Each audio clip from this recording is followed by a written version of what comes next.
爱认真听啊吼，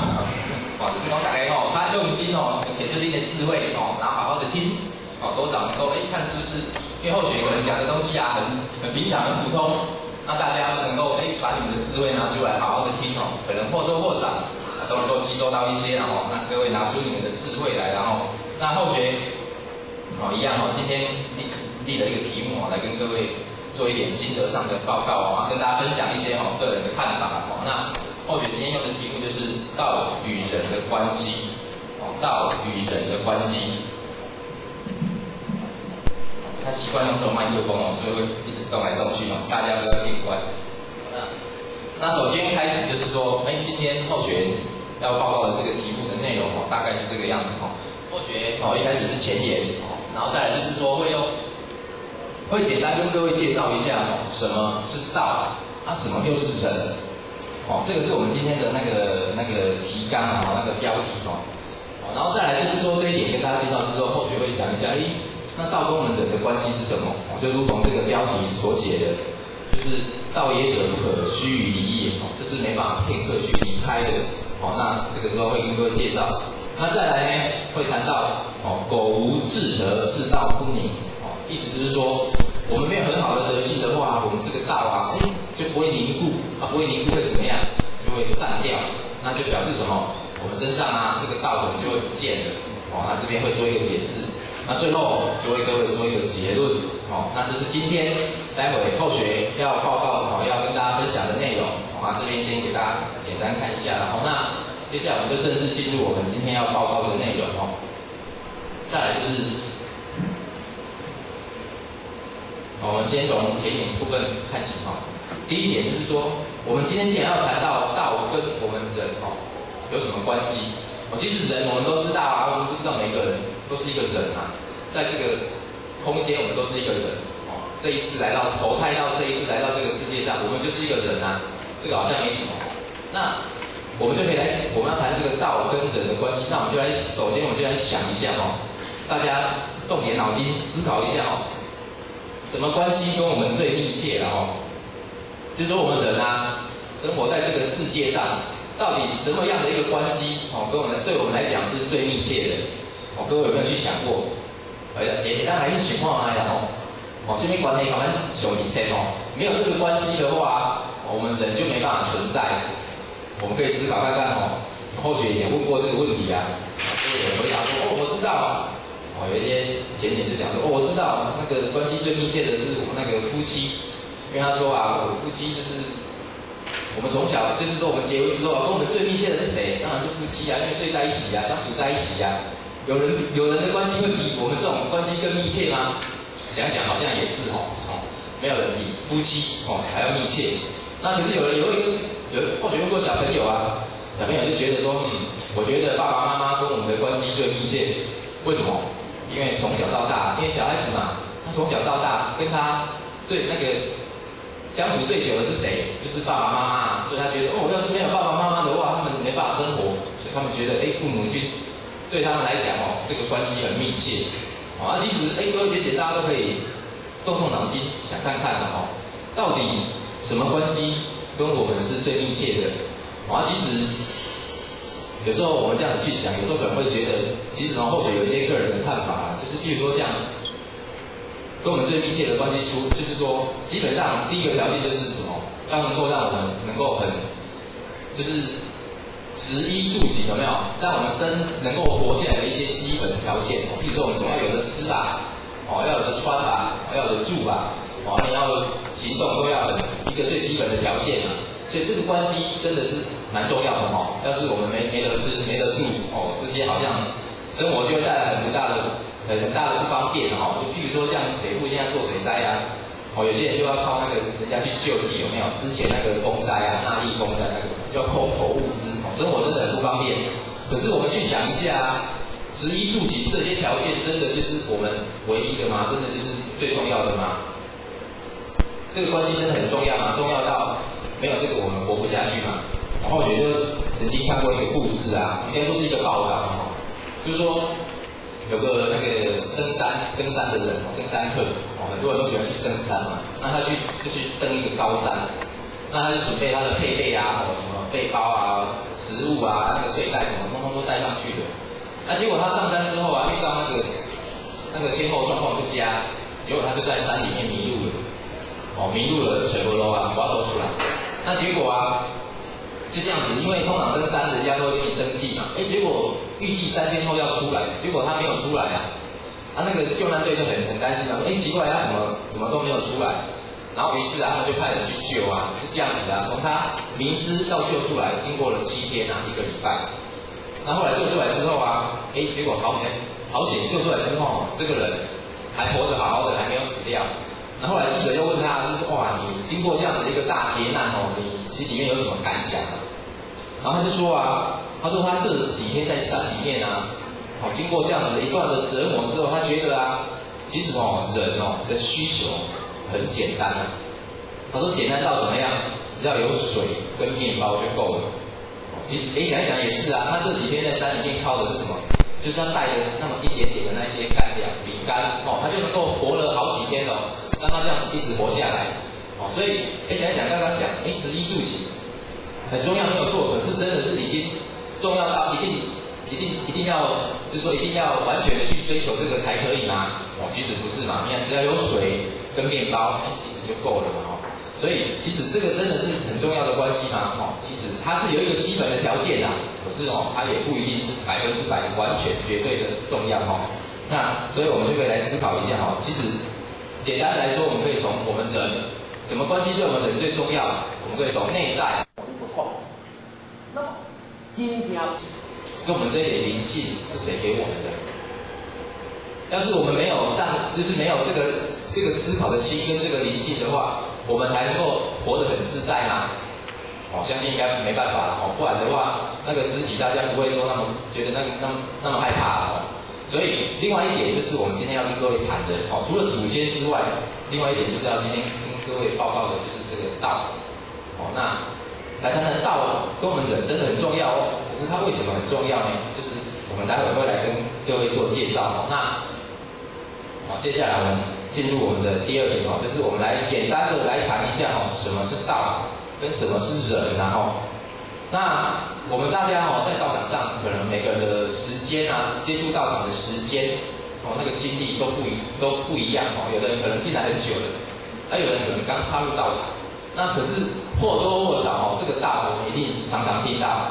因为人家说讲师上台讲什么讲道嘛每一个讲师都是在讲道那到底什么是道呢？可能每个人都有他的看法每个人的感觉都不太一样那我们今天就从后学就提出一点个人自己的看法那当然后学提出这个看法就是用故事用简单的故事来跟各位做一个报告大家用从这个故事当中看大家是不是或多或少都可以去体会到一点自己的看法那这个故事是一个真实的故事这是一个爱因斯坦号称是20世纪我们现在是21世纪嘛那20世纪最伟大的科学家就是爱因斯坦那爱因斯坦他发明了很伟大的理论那个相对论导致后世就一直很推崇这个伟大的科学家非常伟大的科学家讲上漂20世纪上漂的就是这爱因斯坦没人比他漂那他上漂这个最聪明的科学家他到底有什么看法呢？我们就从这个故事来看一下就是说有一次我们台湾有个博士叫做何浩若博士他是一个那个阳明科学院那个就是一个专门在研究科学的有一次他在国外遇到了爱因斯坦然后就问他一个问题他想说千载难逢的机会就像我们今天看到那个总统来会不会想要去跟他握个手会啦上次总统来很多人都真的要有机会跟他握手可是不见得有这个机会那这个何博士遇到这么好的一个机会他当然要跟这个爱因斯坦博士好好的问一些问题他就问他说那个爱因斯坦博士听说你年轻的时候不相信上帝那请问你现在还相信上帝吗那这个问题很直接直接就切入了就说一个学科学的人会去相信上帝吗？他这样子问那个爱因斯坦博士那爱因斯坦博士他并没有直接结果直接来回答这个问题了他现在就跟他讲好你要问我这个问题你要问我这个问题我先问你一个问题有的讲我先问你一个问题，然后那个爱因斯坦博士就问他说他们的桌上刚好有一杯那个杯子嘛，他们就会说，这个杯子是谁把它放在这边的？那个何博士就说，我知道啊，当然是你放的啦，不是你放，那个杯子怎么会自己跑来这边？总要有人放啊，这个杯子从哪里来的？刚刚那个钱端进来的啊。对啊，没有错。然后爱因斯坦博士就继续说没有错啊，这个杯子会在这边，总是要有一个人把它放上去吧。同样的啊，我们看到的万事万物，我们这个圣堂从何而来？有人去盖的啊。那整个宇宙的形成从何而来？总是要有个人去把它形成，是这么简单吗？其实不是也是蛮复杂的。那爱因斯坦博士继续说就是说很多东西其实它是我们都会觉得这是自然而然的。我刚刚说这都是主人的啦，这个不是这个都是主人的那个对吧？都不会去想说这个背后是有个那个在主宰它，在控制它。所以爱因斯坦博士就继续说，他就举了一些例子，就像我们投影片上面的这些例子。他举例说，他说像鸽子，我们南部这边好像很流行赛鸽那赛鸽是怎么样？是把它带到海外嘛，或者是澎湖还是哪里反正就带到外海去，然后呢把它放开，然后鸽子就会直接飞回他们家嘛。然后他就说像鸽子会叫鸽子它我们把它带到不管多远的地方，它没去过的地方，它都能够怎么样？它都能够直接往它家里面飞。那鸽子为什么会有这个能力？是谁帮它装上一个很精密的这个指南针罗盘？因为什么？不然鸽子怎么会知道方向？要是把我们像候选那天去高雄，从来没去过高雄，去高雄差点就找不到路，不知道路回来。这个没去过就不知道路啊。可是鸽子为什么它能够去到一个完全没去过的地方，它还能够直接就这样飞回家？它当然有个指南针可是是谁帮它装上去的？大家可以想一下，爱因斯坦博士就继续说了，像蝙蝠，蝙蝠，台语叫做亚伯嘛。那个亚伯大家都知道，它没有眼睛可是说没有眼睛它视力很不好，可是它很厉害它在晚上还能够去抓蚊子来吃。为什么？那是谁帮它装一个？它那个是靠它那个声波嘛，声波去反射，然后就知道有东西在那里。这个就好比一个雷达。到底是谁替蝙蝠装这样一个精密的雷达，叫他们过去抓蚊子？过去可以去试看看蚊子要是不停你这样子抓得到吗？没办法可能这样子拍一下拍得到那到底是谁替蝙蝠装这个东西的？那后面还有他说像蚊子刚刚有提到蚊子那蚊子这可以好像慢慢的把人家归。也要拍还可以拍得到。那可是各位知道吗？蚊子它的翅膀，那个翅膀1秒钟可以震动300下，这很不简单大家是这个手你1秒钟能够抖几下300下很快可是这个是谁帮它装上去的？大家可以去想看看这个东西到底是从何而来？为什么会这样子再来譬如说他又举例说像大家都有戴手表嘛，那种最好的手表叫什么？叫那个劳力士嘛，斗雷。可是这个手表再怎么好它总会怎么样？可能你过1年、2年总要调一下时间嘛。为什么？因为时间不准不对的总要对一下。可是这个手表那么贵、那么精密它还是会怎么样？还是会误差。会误差个几秒钟、几分钟。那可以想一下，那我们这个日月星辰几千亿年来我们这个日月星辰或许前几次看到一个报道，他说这个宇宙经过科学家的分析大概有137亿万年的时间从它形成到现在137点这个时间有够长了吧？可是它有没有误差过？你看我刚刚那时间总有唔对的，相信没有了这个那到底是谁让它这么精密的这样子的运行都不会出错？这个是什么？其实大家可以去思考看看就是说为什么？一切都是会这个样子，就是因为有这个道的力量在那边，所以宇宙万事万物才能够很和谐的运作。那像我们人也是我们人的这个身体你要是没有这个道在里面一来你会生病二来你会心理不正常是不是这样子？我们常常看到一些人那个我们就说摩擦健雄，他那个做事情都不合乎道理，有没有？不合乎道理说那个人不正常。还有那个人的身体那个道不在里面。他就会怎样生病？譬如说他那个原本血液应该很正常的走，就突然间塞住了，他会怎么样？他就会中风啊，就会生病啊。所以同样这个道理啊，从宇宙来看，上面都有个道，那小到我们的人呢，其实还是一样有个道在这里面哦。所以这个道理其实大家是可以不用怀疑的哦。不用怀疑呢，可是还是要好好的去思考，把它转成真的是可以体会的道理哦。那这是第一个故事啦哦。那接下来后面就讲第二个故事哦，一样哦，也是一个很伟大的那个人物哦。这个人物我们叫他做爱迪生。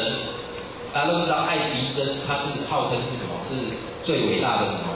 发明家？他发明过很多东西哦，譬如说像那个电影啊，以前电影在播放的那个啊，就是爱迪生哦，他发明像留声机。爱迪生，你这一辈子啊，从年轻开始发明，一直到现在发明过这么多东西，你可不可以跟我讲，就是说你觉得啊，你这一生当中最伟大的发明是什么？有人讲，你感觉你这世人上伟大的发明是啥？爱迪生常常都讲，就甲迄个记者讲，我感觉我这一生当中我的发明拢无什么伟大，觉得没什么了不起啦。大家记者听了都很压抑啊，因为要是叫我一般人从什么东西都没有叫你去发明歌跟套根本就不可能啊。他说怎么可能？你发明过这么多东西，怎么没有一个是伟大的？结果爱迪生就说啊，那记者后来就问他说，那你既然觉得这个都不伟大的话，那到底什么是最伟大的？我下面是上伟大的发明，爱迪生他自己的看法。爱迪生就说啊，基本上他觉得最伟大的发明是什么？是什么？他说是一颗那个草啊，就是我们看到土里面发芽长出来那个青草，有没有？他说最伟大的发明是那个青草，为什么？他说啊，因为他说那个青草很不得了，你看那个青草从那个土啊，那个土不管是干净还是肮脏，它就是从里面长出来。那长出来之后呢，它一直成长茁壮，然后它之后会怎么样？会开花，会结果，然后之后呢，那个果实落到地上就可以长出下一代。他说人啊，现在的科学啊，跟那个技术还是没办法从你一堆土里面头来面就让它去长出一棵草出来，可不可以？应该不行啊！就后学所知，目前的技术只能做到复制的copy 的那光 copy， 把那个东西复制过来，还是没办法去创造一个生命出来。对，其实那个很不简单。后学想过啊，那个我们啊，有没有办法把那个，譬如说我们每天早上会吃的米跟饭，还有一些食物你把这些东西你去发明一个机器，然后全部把它丢进去，然后会长出一个人出来。才能办法去发明这个东西，好像没办法可是这个东西是谁去发明出来的？我们这个人这个身体啊，很不得了。你看东西全部吃进去结果它长成了什么？这个肉啊，有肉有骨，还有什么？还有血液很多东西啊，这很不简单啊。那这个东西是谁发明的？有谁跟我说？谁会跟后学讲？他可以发明这样一个东西，马上诺贝尔和那个什么诺贝尔奖马上就颁给你所以这个是真的是很不简单啊小小的一颗青草，小从一颗青草到那个最大的金鱼，你看它在这里面啊，这个生命力到底是从何而来？大家可以去想一下其实这个讲来讲去，无非在讲的就是这个道的力量就是这个道。没有这个道的话，其实我们有办法，就是说不管是我们看到的有形体的东西或者是我们自己的身上真的这个道要是不在的话对我们来讲影响真的很大。所以啊，大家讲这两个故事啊，大家自己想看看说这个道到底是什么呢刚刚有提到上帝啊什么，其实那个都是一个名词而已像我们道理上会讲老母嘛，我们讲老母娘，其实它也是一个道的显化，一个显示出来。我们讲明明上帝其实这个都是。可是我们不要就是说看到这个意思就觉得一定有什么形体在那边不直接偏配来结上帝其实不见得是这个样子我们重点是要能够体悟它所代表的那个意义是什么不是说看到古时候插下就认为这边有个神明在这边，可是我们要去思考一下那个背后的意义到底是什么所以什么是道？大家自己用点，可以自己动脑筋，自己想看看什么是道。那再来我们后学就用一个《道德经》里面这样的一句话来跟各位简单的来讲一下这个道的那个，看人家老子是怎么去解释这个道。他是说，有物浑成，先天地生，极兮辽兮，独立而不改，周行而不殆，何以为天地？吾不知其名，自之曰道。那这句话的意思大意是这个样子。他是说，这个从《道德经》从第25章里面出来的。他说有物浑成，他说有个物物就是有个东西嘛，有个东西啊。可是这个东西说有，你又看不到；可是说没有，其实它还是有了哈。就像刚刚讲的，虽然看不到啊，可是它还是有。所以这个有物浑成，就是说这个有的有，可是看不到，可是没有，实际上又存在。这个东西啊，它是这样有无，有跟无之间去混合去形成的。他说有个东西啊，它是这样子，有跟无之间混合而成。然后它是比什么？比天地生，就是意思就是说。先天地生啊，意思就是讲啊，讲这个物件比天地更较早有的对吧？就我们所知啊，最早宇宙万物最早形成的是什么？在人的认知就是什么？天跟地嘛。他说这个东西就比天地还要早出现就对了。他说先天地生，他说极兮辽兮，独立而不改，周行而不殆。这个极极就是所谓无声无声的对吧？讲这个物件那讲迄无声会冷有那个冷气啊，无声都会冷。这个道啊也是一样，它完全没有声音，你感觉不到它的声音啊。然后它的辽兮辽就是什么？就是很渺小，渺小到没有形状。就是说你意思就是说什么？你听不到，你也看不到，可是它又怎么样？它又独立而不改。他说独立而不改，就是意思就是说它存在在那边。它独立就是说它不会去依靠任何的东西了，不像我们人啊，总要有个土地让我们站啊，有个空气让我们呼吸吧，我们才有办法生活下来。可是这个道不用它是完完全全独立的一个个体，它不需要靠任何的东西。那因为它不需要靠任何的东西，所以它怎么样？它不会改变他说独立而不改，然后呢，周行而不殆。这个意思就是说，就像我们的太阳好了啦。我们地球科学上都知道嘛，地球就是绕着太阳走。地球有点画跳了，没啦你的画跳很行的差可能四季就不会就没有春夏秋冬搞不好每年一整年都是夏天或者冬天这一季也是赶过所以他说这个东西啊，这个物它是怎么样？它一直在运行像刚刚讲的，宇宙运行多久了？137万年很久。这个科学家查出来的正不正确我们不见得知道啦。他说周行而不殆，这个殆的意思是什么？就是倦怠，就是讲会忝就对了。伊安尼行到久伊袂讲感觉有一点仔力就会忝他还是觉得依然太阳什么我们现在的宇宙还是一样在运行他说可以为天地也讲这天地的母亲就是他意思就是什么？这个东西啊创造了天地，然后天地呢又进而生出了万物所以就是说。有个东西啊，它就是这么的玄妙这么功能这么的强大这个功能强不强？很强你看像我们人啊，这个前一阵子天气比较热嘛，创造那个冷气有没有？那个冷气大家觉得没办法可以吹起来怎么样？可是看那个冬天来了有没有？那个冷气团一到那个再强的冷气都比不过它。我们那个外套什么马上就穿起来这个功能很强这个是什么？做出什么的力量？其实这个不是什么，就是道了所以他是说这个东西啊，它的功能很强很大，然后它是整个比天地还要早出生那他说他不知道这个是什么名字的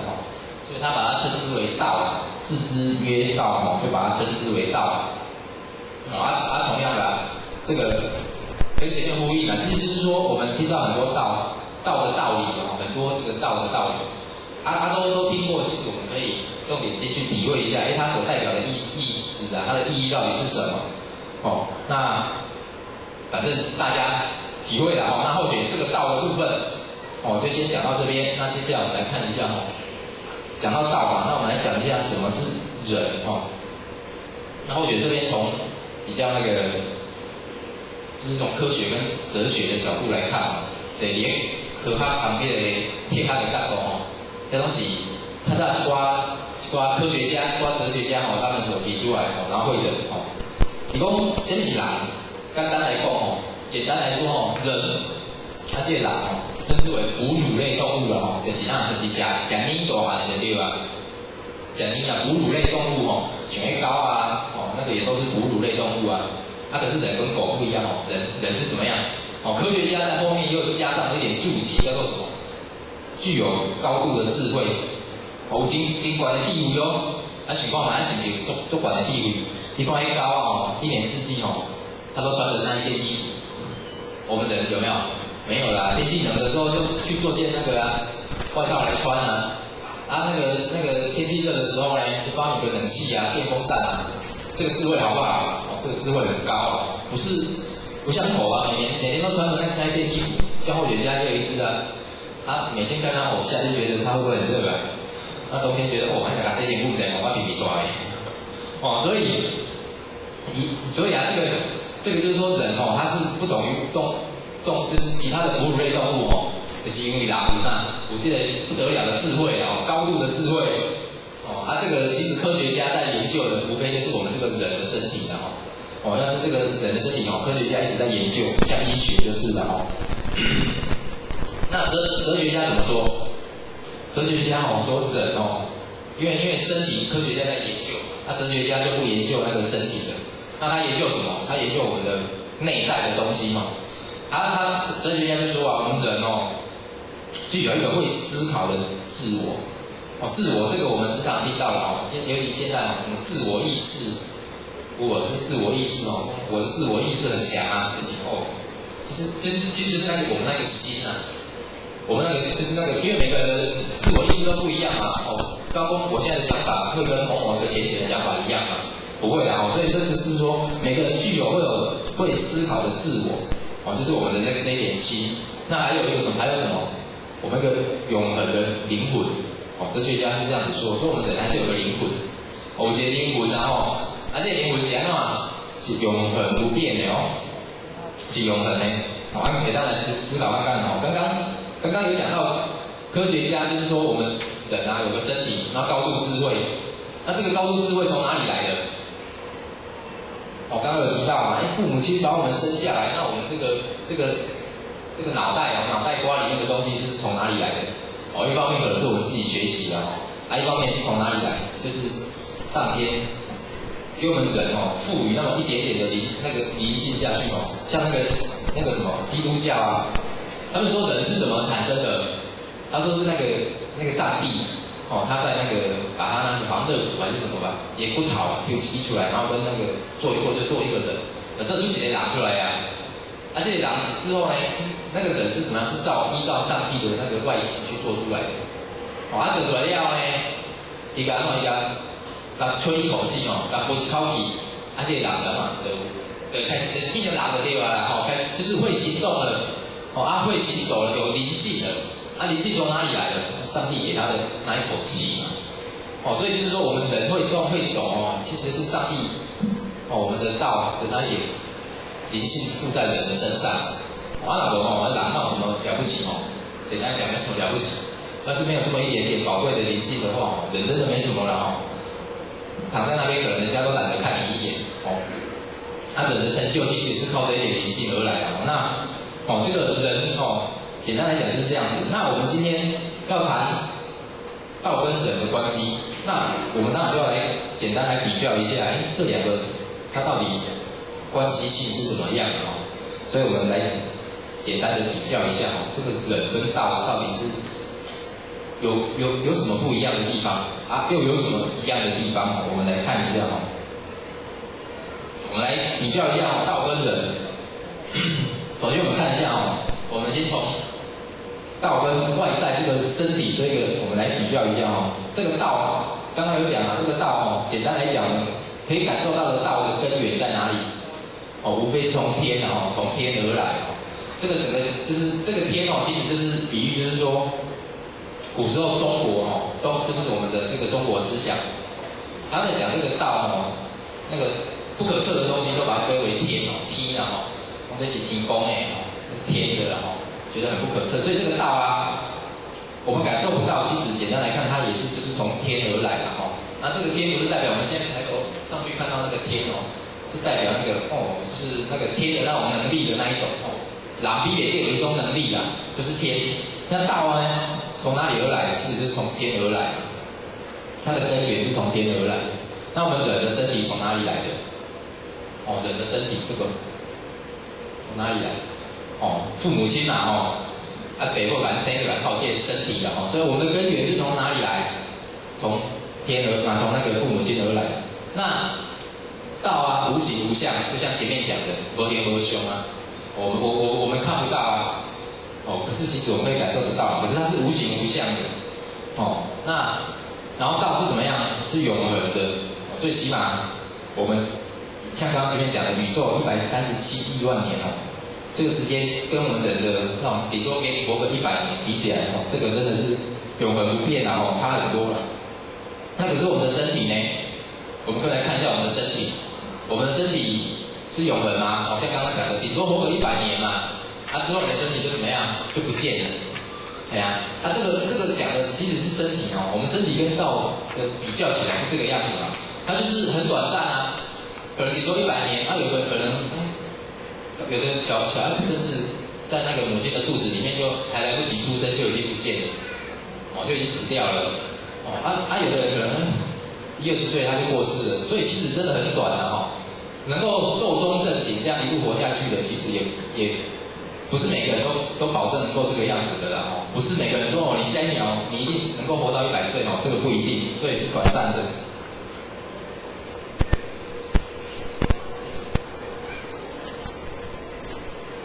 那个插播一下那个服务人员说有一部车子车号S42757那个大灯没有关。那个车号2757的，电话没关但你记得去关一下不然等一下可能要那个要弄，就是会没电然后记得去注意一下你的车子那我们继续就是说，就是我们这个身体啊是很短暂的没有人可以保证你一定可以活多久。那讲的是身体啊，那我们来看一下，刚刚有提到说人具有什么会思考的自我，就是我们的那一个心跟我们的那个永恒的灵性那这个它又是怎么样呢？我们来看一下，我们来想一下，我们这个灵性的根源是从哪里来的？根源从何而来？其实可能大家都知道答案因为依照这样子讲下来，答案大家都可以很清楚的知道。其实我们这点灵气，这股心的根源从何而来？父母亲生下我们的身体，那我们这个心从何而来？这个灵性从何而来？其实无非就是从天而来，从道把我们这个灵性给产生出来了。那我们这个灵性是有形象的吗？各位说有没有形象？没有了我只记得以前听过一个故事，有个医生他就说他说我这以前这了30-40年那个看过的那个开刀有没有？港开刀啦，说那个身体开刀不下几千具还是多少具这样，看过这样的病人把这样的尸体都破嘛，那个仙姑解剖来看，我刚刚我在那个人的身体里面找不到一个东西叫做灵魂，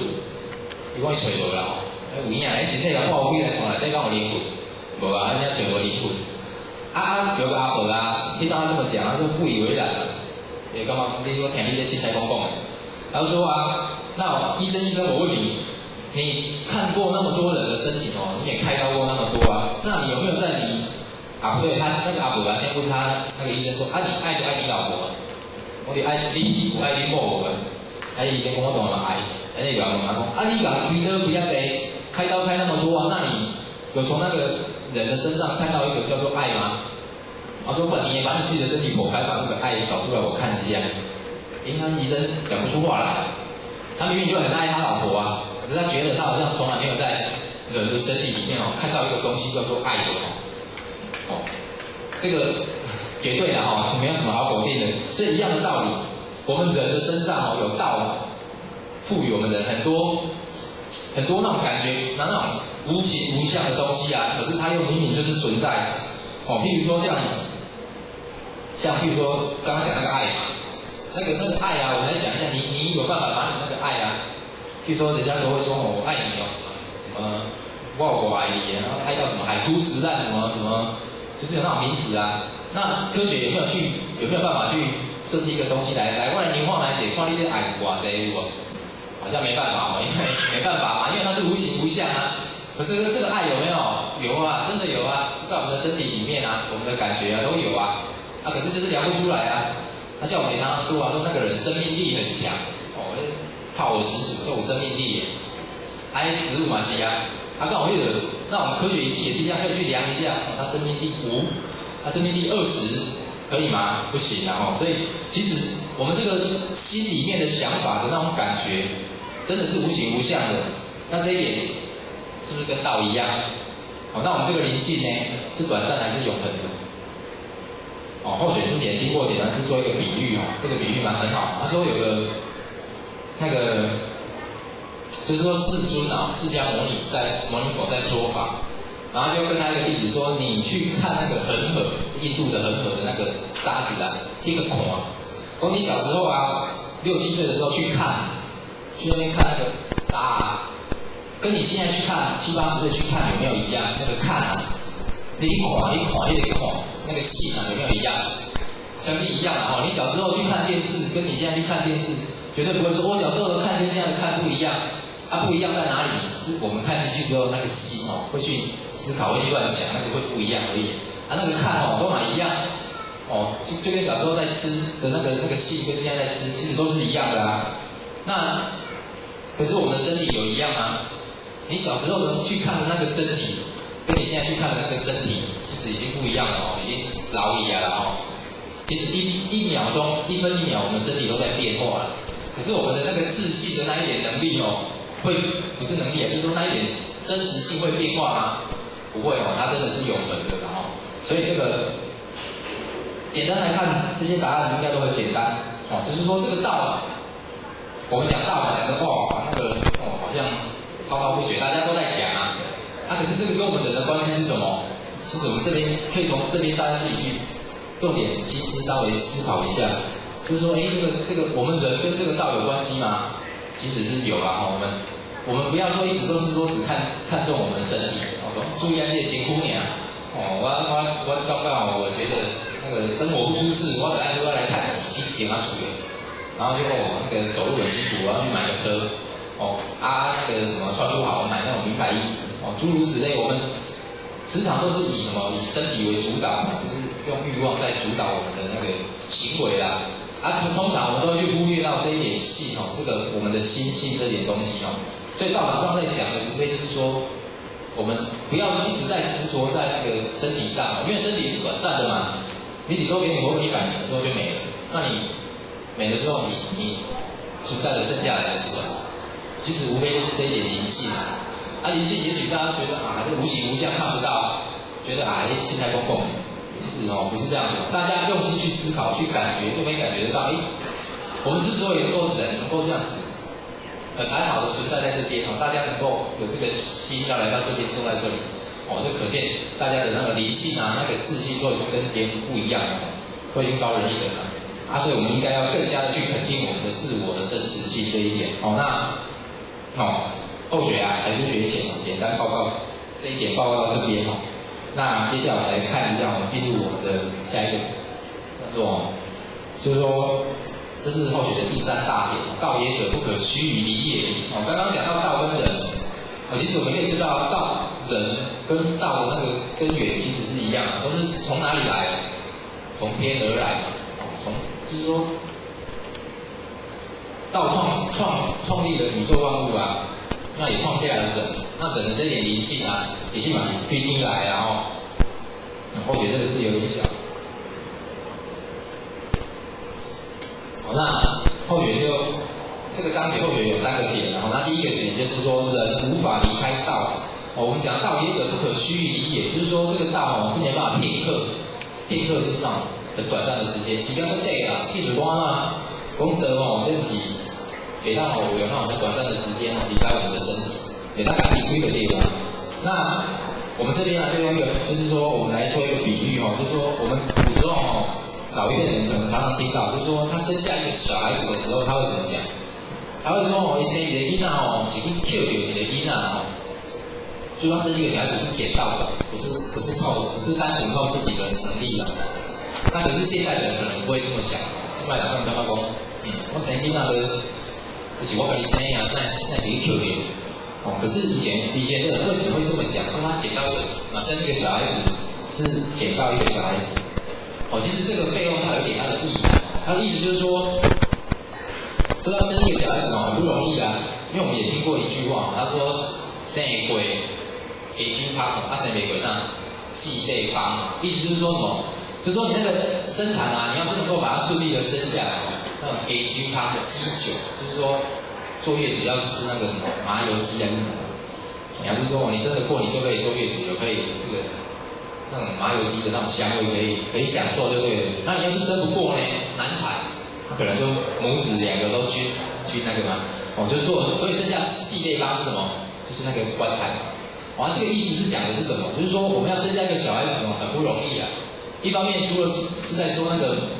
母亲那个妈妈她生小孩子的不容易，另外也是表示就是说，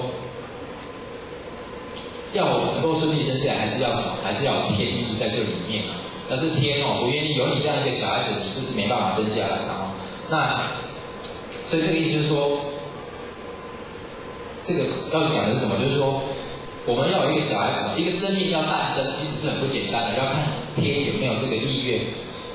就是说要不要赐你一个小孩子啊？所以古时候人就讲就是说人是天生地养，天兴地用嘛也讲啦人是天在生啊，地在养的，真的是这样子吗？现代或许就之前没听过到，就觉得我听你的心态够爆怎么可能？人就是靠自己生活在这个世界上啊，可是天生地养的吗？其实是为什么？我们来讨论一下。那个天啊，天，我们常在讲那个天，天其实无形无相。那我们可以感受到的是什么？就是它那一点气，那个气有没有存在这个空间里面的气？那这个地呢？地是什么？我们都知道地就是反正地很简单嘛，看到这个都是地。地它会怎么样？它会载很多万物啊，它会长那个动植物嘛，它会生长，就是让动植物都可以在它上面生长。那天生地养，意思就是说什么？说那个天它有气，那我们人啊，那个还有长出那个动植物。那我们人呢？人是什么样的人？就是你要呼吸，那你也要什么？你也要吃饭嘛。不管你吃荤吃素，你总要吃吧。那我们人啊，要活在这个世界上就是怎么样？你要呼吸，你要吃东西才可以。那呼吸吃东西，这个靠什么？靠天生地养。没有天的这个气，你没得呼吸啊。要是地啊，它没有生长出这些东西，你也没办法生活下去啊。所以人真的是天生地养啊，是没办法离开这个地的啦。那这个天地，刚刚前面有讲，从何而来？是从道啊。所以说人在这有形象单纯从身体这个角度来看的话，其实我们人真的是离不开这个天地之间啊。还要靠的是什么？也是天地啊。所以就是说，生了一个生命不简单，那人要活在这个世界上也很不简单，还要靠的是什么？靠的其实是我们这个道啊，这个道的作用，这个道的能力，道的显化，我们才有办法活在这个世界上。所以这个人是没有办法离开道的，相信这个大家应该也是有同样的看法。那接下来我们看下一点所以中庸就讲道也者，不可虚于也，可离非道也。这个跟我们的标题一样中庸。那他在第一章就有提到的，他对开头就有讲，他说这个道不可虚于一点没办法片刻离开那道前面讲很多了我们这边就不再讲。他说这个虚语就是片刻很短暂的时间，说做对时间说我们是没办法去离开就像刚刚前面比喻的人活在天地之间，要吸天的气，要吃地所长出来的万物，所以人要吃。人要呼吸，要吃东西才可以活得下去啊！所以人是不能够离开呼吸跟吃，就对了。所以就是说，道就是让我们没办法去片刻去离开它。要是可以离开的话呢，就不是道了。这个很简单你看刚刚讲呼吸跟空气我们可以离开吗？不是那个呼吸跟那个吃啊，不行嘛。那什么东西我们可以离开？什么东西很多啦譬如说像我们外在的身体以外的东西我们都可以不要啊，就像这些花，今天后觉可能它在今天在这边有它的作用啊，可是我离开了这个东西跟我有没有影响？没有啊，这些东西啊，看到有形象的东西，其实都嘛是可以离开的。可是啊，有一些人，他们却偏偏觉得这些东西他没办法离开，然后他会怎么样？他会每天就是去追求这个哦。譬如说像有人抽烟有没有？抽到后来怎么样？这个烟不离手嘛。然后就这个叫做什么烟瘾啊？明明就是你看大家都不抽烟都可以好好的，为什么有人就是一定要有那个烟？因为他已经有那个瘾，有没有烟瘾嘛？这个就是一种什么？一种病啊。所以就是说那种可以离开的东西我们还一直去执着，就会产生病啊。就像有一些精神病，其实也是啊，有人吸毒也是一样的。这些东西可以不要啊，可以没有啊，可是大家还是会一直在追求。所以这种一旦可以让我们离开的东西，就不是属于道了。就跟我们就是意思就是说，对我们来讲其实没什么重要啦，大家不要去太在意这个。所以就是说可离非道也，不要太执着，不然的话你就是一种病我是用病态那接下来我们看下去我刚刚讲到人是没办法离开道的。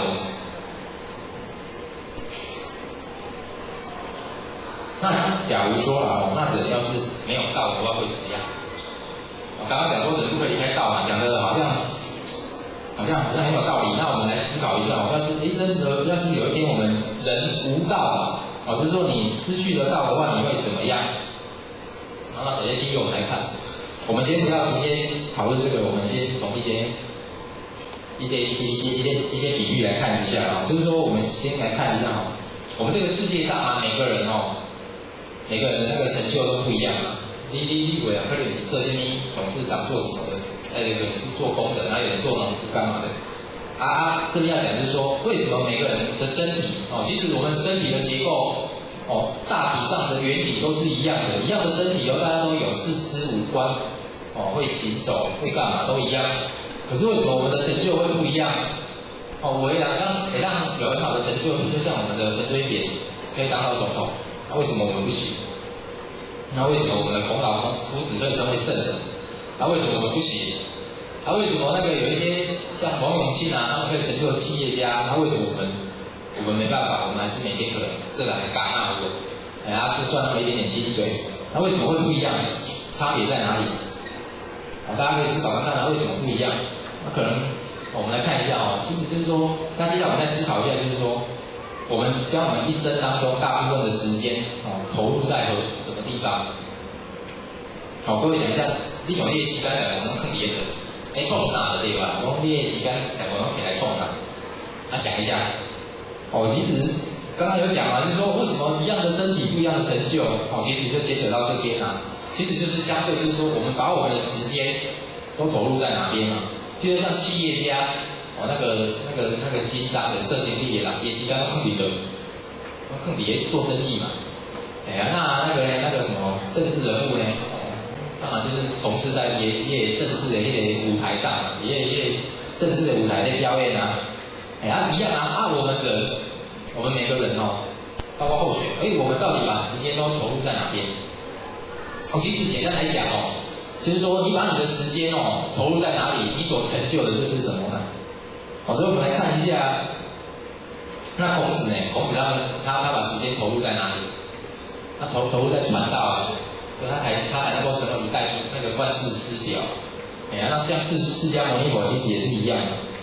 就是说我们有一样的身体，可是我们也有一样的时间，那为什么成就不一样？是差别在说我们的投入的那个到底是正确，也不是说正确不是正确，就是说你是投入在哪边，你就成就会在哪边。那再来看这边有提到你投入正确的话，你就可以成就专业。这个专业就是说你可能是那一个领域的专门。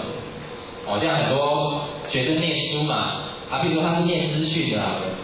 那以后可能就是一个电脑高手，一个程式设计师这些后面的专业这个人投入念商科以后可能很会做生意。他可能去当律师以后可能有机会说变成大律师或者当政治人物一样的道理。当你把你的时间心力投入在哪边，你就会变成那一方面的的那个专业啊。那可是啊，真的是你这样子投入，你就会有这样子的成就吗？好像不一定哦。有的人哦，他一生当中哦，就不烂的，就怕命啊，这比你者啊，可是也不见得会有很好的成就啊。哎呀为什么会这样子？哦，其实这个就跟道场上师长在讲的哦，那个一句话一样，就是说，有一些事你要看有没有那个福报啊，看你前辈子带来的到底是什么，你这辈子才有什么。其实这个，我们也可以从一句话，我们常常讲到说，有个小孩子很聪明，那我们说他怎么样？说他天赋很好，天赋，工艺、基础工业知识都会有天赋，这边就是天赋啊，就是天赋予给你的嘛。你的天赋要好，就是上天赋予你很多，你才会很好。所以我们人也是一样啊，我们人哦，不是说你一直很投入，你就一定会做得很好不一定哦，还是要看上天要。有这个风气要我你遐修的，我你嘛是无啦。所以这边要提的就是说，我们虽然你投入，你也可以成就这一方面的专业可是你其实你还是要带一点点你的上天要给你的那个福报多少，你才有办法成就。另外这边要提的就是说，我们成就专业，我们很努力的学习，你可以成就专业没有错。可是这些专业其实它还是有一个定数的。像道德的那个《易经》里面有一句话，叫做"形而上者之谓道"，那形而下者之谓什么？之谓气就是说，我们刚刚提到圣人他们把时间投入在弘扬这个道，所以他们成就圣人。那我们凡夫我们一般人，可你把时间都投入在做那个经营你的后天的东西的事业，那你一定会有所成就这个就是形而下的谓之气嘛。你是落在后天一直在去追求去努力，那会有个气，这个气叫做什么？那个气器具的气那个器材的器意思就是说，你好好的去做，你一定会成为一个器材。一个器材就是代表工地做抖音的，对吧？可是这个气它是怎么样？这个气从那个刚刚讲那个气生气的那个气气的，对吧？这个气也是气，表示什么？它是有一个气数的。讲你需要讲你得当设计的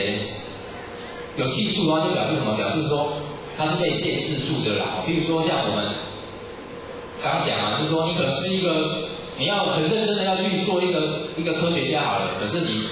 天赋不够，你没办法当科学家。为什么？因为上天给你限制住啦，这个气是有限制的。有可能你当科学家，可能只能当个几年之后，你人死了，你还是就没了啦。所以这个形而下的东西，我们一直去追求它还是有气数的，不是我们决定你要赚多少钱就能够赚多少钱。所以这边讲的就是说，我们在讲就是说，人没有道的话，我们不懂得去追求道，我们可能也很投入在做很多事情，可是我们成就的也只是某一方面的专业而已所以我们要学习像圣人一样，他们用一样的身体去做，他们就成就圣人。这个待会后面会讲，我们这边先讲就是说，重点还是什么？我们要怎么样？我们要是投入正确嘛，就会有所成就那可是我们要是投入错误呢？就是说我们把我们的时间都投入在不对的地方，就会怎么样？大家可以想看看会怎么样？我们这个你代志比如说人家说你投资错误就会怎么样？就会倾家荡产就会什么？就是钱都赔光光一样那个小孩子念书明明就是可能明天要考什么，结果你去考国文，你去念英文，就有可能就考不好。那一样的这个道理，就是说我们用一样的身体、一样的时间，我们去做，我们要是做对了，我们就成为专业。就像在道场上也是你投入道场，你也是道场上的一个专门那投入错误的话呢，就会落入六道轮回为什么？人家说为什么会落入六道轮回？其实我们可以做一些比喻其实这个六道轮回在讲的不单纯只是讲说，就是那种佛家在讲的轮回。其实这个六道轮回，我们可以从现实就是世间的六道轮回来看其实我们世界上真的就是六道轮回譬如说，像那个什么，我们现在物质很发达每个人都会去追求，那那个物质文明啊。比如说有的人觉得什么看到什么东西很好吃，他就要去追求，要去吃那个东西，然后就一直追求啊。譬如说像前面有提到的那个吸毒啊，他染上毒瘾之后，他为了吸这个毒，然后怎么样？他就一直去想办法拿到要钱嘛，才可以买那个毒品啊，就可能会去偷啊，会去抢啊，了不起是自己赚钱嘛，可是他就是已经落到那个要吸毒的这种因缘里面去了，所以他就会一直落在里面，一直这样循回下去啊。像我们也是啊，我们要是把时间都投入在赚钱，那你再赚钱，你赚到钱，买了一部车，好，我改天要再赚100万，再买一部更好的。那有人赚到了买一部更好，说我要赚个200万买一部 BMW 来开然后一直轮回，一直在那边一个塞那个蛇口，一直在那边绕来绕去，绕不停啊。所以这个其实在我们现实的世界，其实就有轮回，就6道轮回的存在啊。要是再转到跟我们道场上时常在讲的，你每天都很喜好去享受你的，比如说你的眼睛喜欢看好看的，然后你眼睛就会人家说什么物以类聚啊。就说你不自觉那个眼睛很灵敏一看到旁边有个很漂亮的，马上就知道转过去那个眼睛的那个就变得特别强就像有的人喜欢赌博，有没有？他很奇怪，他可能搬家刚搬到一个新的地方，他马上就知道哪边可以赌，为什么？他就是那个感觉特别，或许不知道为什么会这样听人家讲，他说他一下子马上就知道哪边有的赌了，就会跑去赌了。像那种好色的也是啊。他可能去到一个新环境他马上我们都不知道门路在哪的时候，他都已经知道了，那很奇怪啊。所以就是说，当我们都是执着在去追求某一方面的东西的时候，你就有这一方面的领域。像后学也是啊，后学很喜欢电脑的东西嘛。那个只在网络上去原本我都不知道什么站有什么专门在研究电脑的。可是不知道为什么就是这样子摸，后来就知道了，就知道一大堆这个站是干嘛都很清楚可是人家是跟后学讲说，哪边有什么很好的那种在讨论汽车的，后学都不知道，后学对这个没有特别有兴趣啊，都找不到那个网站到底在哪里。同样的像要是有一些人他是研究音乐的干嘛，他都知道哪边可以去找到那种属于音乐的东西，那家里主妇都知道哪边可以买到便宜的家庭用品，都很厉害所以这个就是同样这个道理啊，你一旦对这个东西你很投入、很专门，你就会有这方面的能力就会物以类聚所以同样的就是说，要是说我们没有我们追求的不是道的东西的话，在世间我们就会落入这样子的一个轮回。我们就每天反正就是今天人家跟你约你去吃个饭，下班之后去唱个歌，去干嘛，都是轮回在这里面而已。那我们要是有这个道，像大家都知道，来到道场要修道，要办道。所以自然而然，我们周边聚集的都是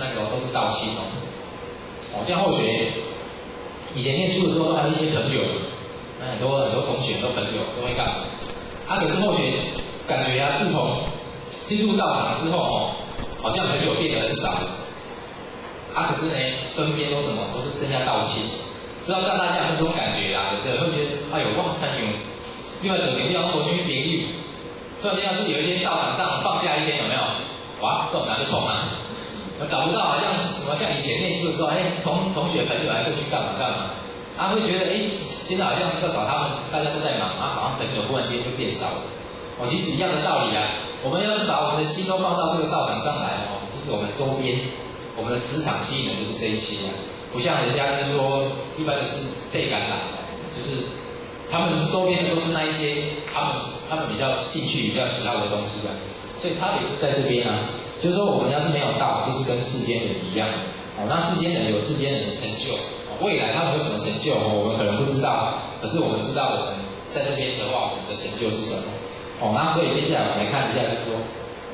刚刚讲人要是没有道的话那人要是有道的话又会怎么样其实刚刚前面讲其实道就在我们的身上这是我们每个人都有对不对？谁说他没有道？可是其实重点这边要讲的重点就是说，这个道都在我们身上没有错大家都有那重点是要怎么样？我们有这个道，还要好好的去做就像我们有这个道的话，就像第一点提的，我们会成就圣人一代祖师就譬如说像世尊孔子六祖慧能这个大家都有道，他们能够把它觉悟出来之后呢，其实他们的重点是什么？靠的还是那个行哦，就是去走的对吧？你看像世尊，我们看世尊这个故事，大家应该都听过很多遍。就是世尊他就后来是什么？他去讲道，好像讲了49年还是几年。你看他知道这个道之后，他去把它行出来，他不是知道而已，就固守住，就是用修了然后来养供。像孔子也是啊，孔子他怎么样？他知道那个道哦，他那个老子啊，他后来从老子那边得到这个道的真义之后，他后来怎么样？他周游列国啊，对不对？他就开始周游列国去要干嘛？要弘扬他那个道啊，所以他孔子才有他的成就嘛。譬如说像在2个礼拜后就到了嘛，那个教师节，928教师节，你看孔子2000多年前的人，到现在大家都还在祭拜他啊，不是祭拜他，纪念他啦。我们有哪个祖先哦？是不要说那个2000多啦，搞不好我们第3代、第4代以前的祖先，我们根本不知道那个人是谁的。所以就是说他们圣人啊，他们之所以成就圣人，是他们有道还怎么样，还要去行道才会成就。像六祖也是啊，六祖得到五祖的衣钵之后，他后来怎么样？他在猎人队待了几年嘛，之后他又开始怎么样出来弘法。所以都是这边在要强调的就是说，我们都有道，大家身上都有道。那重点是怎么样？我们要知道这个道，还要去把它行出来，不要把它当成困别出来对。就是觉得你这样子就好，我有这个道就好了。其实要去行像我们傅贤人啊，他很有这种宏观的那种眼光啊，然后也很有那种实践力啊，一心一意要把道路开展起来。所以我们今天才有这么舒适的圣堂。像我们这几年都会跟南信合办那个一些青年人的班，南信的人多羡慕我们这个道场。他说我们这边瓦二，这个好可能大家都感受不到，可是我们要是有去比较过，我们就可以感受得到。真的，我们这边真的很不错啊，所以大家要把握的去那个去，就是多拿出那一点心那。所以我们都这个道很重要对我们来讲也很好。所以孔子他讲什么样？他说我们要死守善道，就是说我们到死都要好好的把这个道给守住盲公改大而已所以这边都是一些圣人赞叹他们怎么去做的，那或许就简单带一下就好。他说孔子他就守着这个道，他觉得要死守善道，不可以让它不见。所以他又说君子忧道不忧贫。他说这个君主你管乐是管乐这个也可以管乐上下我们一般人都管乐上下，就很担心唱又没得赚了可是那圣人的眼光不一样他们看的是这个道。他说君子乐道这个乐意思也是说他很投入在这个道里面他会安贫乐道，很快乐，刚好见得也刚好是快乐所以这是一个圣人的境界那像颜回颜回他得了这个道，他怎么样？他说他全福音而弗失之意，就是讲全福音，就是讲很多条的，做惊又而已很怕他不见所以颜回他也是这样子他知道这个道之后做惊无意，所以以后要那个续他曾子那个24孝来可以曾子。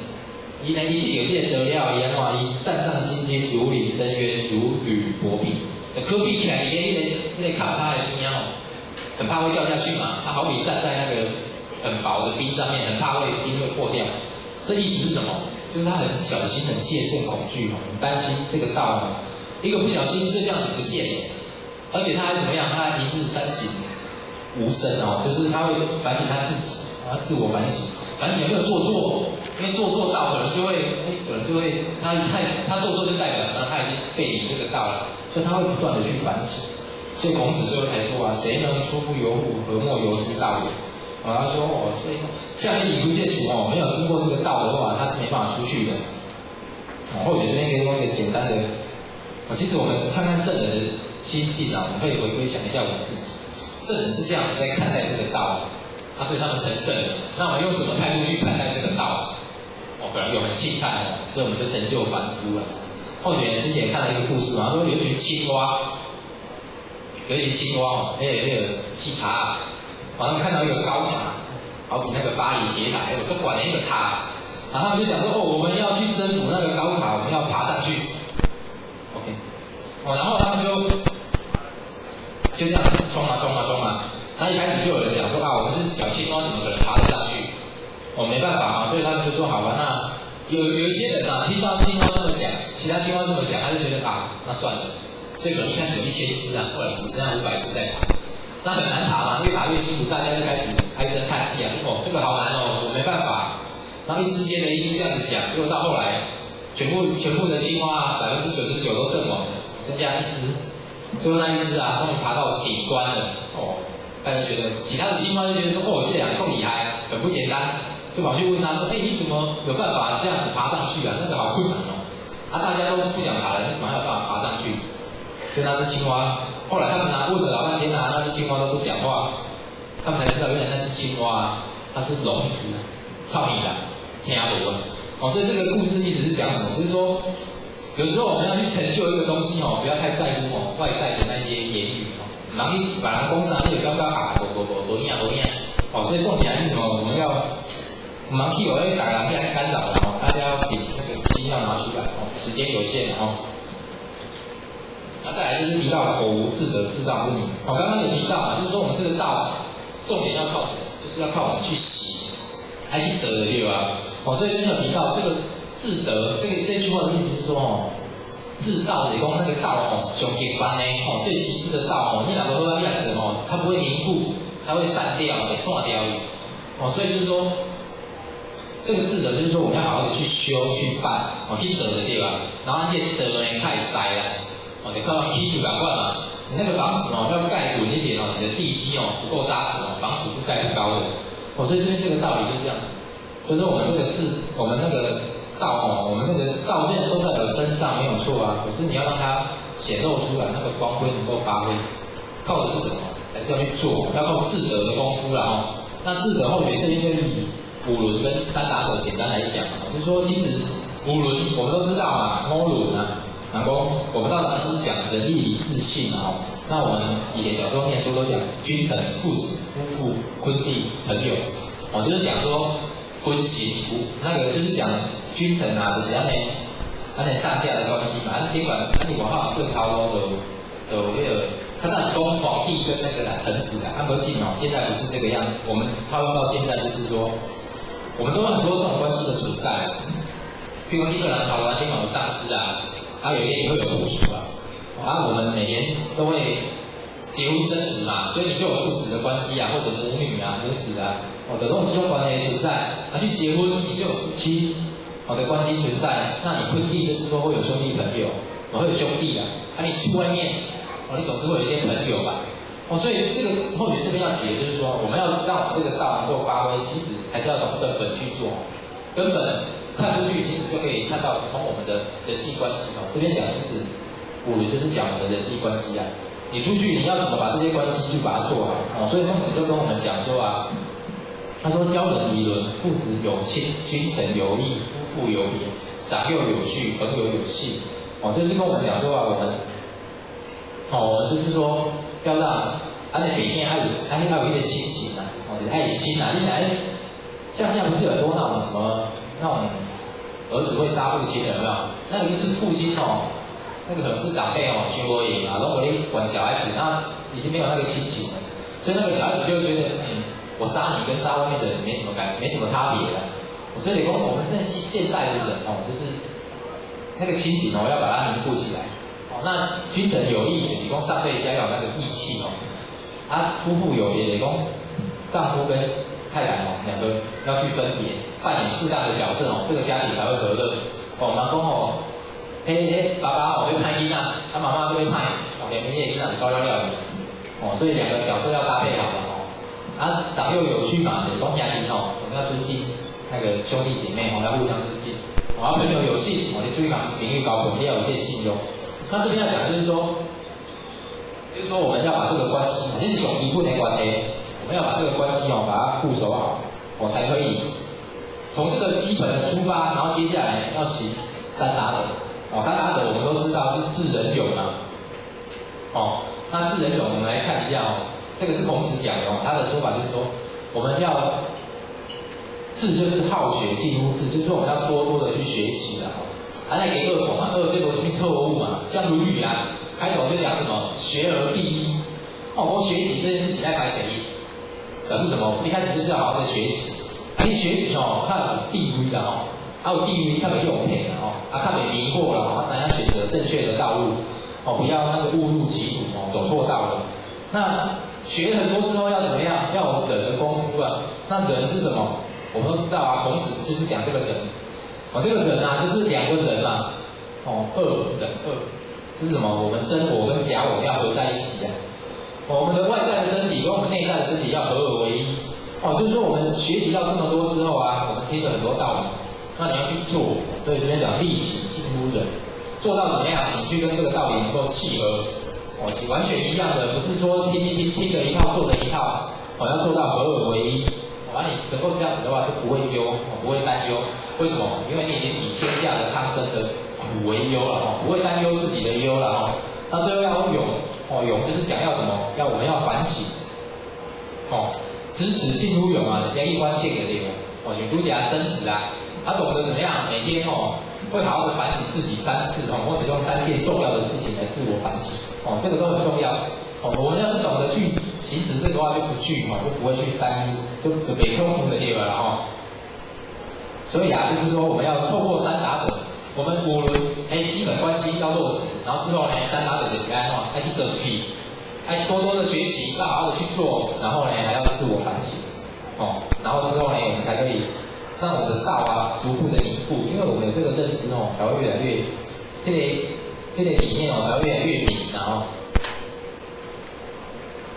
所以东东讲这句话，这句话或许就不再解释了大家看一下就好。天下之大道也，所以行之者三：曰居臣也，父子也，夫妇也，坤弟也。朋友之交也，吾者天下之大道也；知人勇三者，天下之达德也。所以行之者一也。意思就讲这3行，咱来好咱要做，咱有要做一就是什么？就是会跟道契合我们这个心就跟道一样咱都要做所以有愿就有力。就是咱若知影有这个关，遐做有机会或许讲些简单的故事耽误大家一点点时间。好，因为时间有限那或许就不要耽误大家的时间那或许简单来讲就是说我们要好好的去做了那所以或许这个结论就是说曾子他有讲一句话，他说事不可以不弘毅，任重而道远，人以为己任不亦重乎？死而后已，不亦远乎？意思是讲讲咱来行出这个不可以不弘毅，弘毅就是讲宏大刚毅，就是讲爱做英雄的对吧？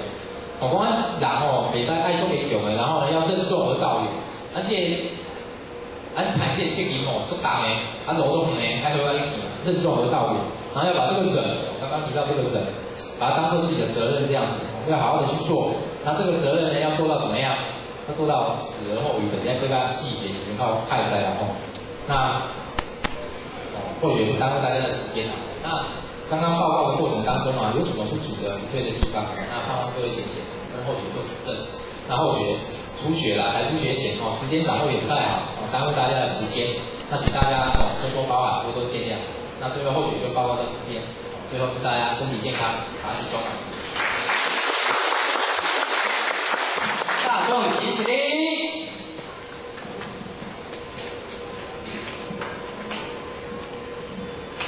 感谢正讲师慈悲前斗风，坤斗风。感谢讲师慈悲。感谢讲师慈悲。让我们再次以热烈掌声感谢讲师的慈悲指导。接着就是休息的时间，休息到10点40。或许希望大家在10点37分的时候就坐。那我们之后上课，然后思考的，就讲伫这丰田的世界内底，大家这张图啦就这张图咱看啦迄是秀出来拄仔伫咧讲这张图不歹无？刚长咱坐落迄是开发的坐啦大家开发坐伫内底。边我就注意咧，天顶天上位咧，外口遮咧看啥拢几分快搁伫顶悬迄是所有的诸佛菩萨拢来，啊，这国外唔单咱中国文化的人做出来，这唔是骗人的哦。国外的人唔单咱中国文化，啊，我唔知讲有啥物不啥物不啥物不唔知，但是伊就是画啊，看到伊迄个情景拢画出来。哦，这种画啦，画出来。啊，所以你这个当中，这来对新年的这个感觉。所以咱能够来开发，没有什么重要，不要这么想啊吼。哦，啊，这个看遐那哦，目睭看遐，啊，耳通听遮，哦，要我多讲个咩？啊，所以讲起来，讲吼，咱个时刻啦吼，主菩萨伊来，他在开始了后，咱今日讲，希望讲咱就会当倒转去，我们要回家。哦，唔通做到像老人吼，老人喙拢挂一个牌啊，啊，若无挂一个手箍啊，啊，喙了后赶叫叹气，啊，老人结讲我要回家，这电视拢咧报起来啥物货？啊，老人痴呆，唔知影咱处理对，啊，咱这其实咱要袂老，但是咱拢痴呆。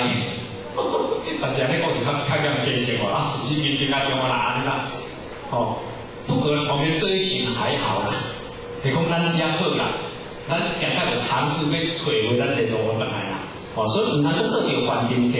5月17，虽然7月愈来，咱加上红顶烈酒、虚假、私人、私人谈恋又做多，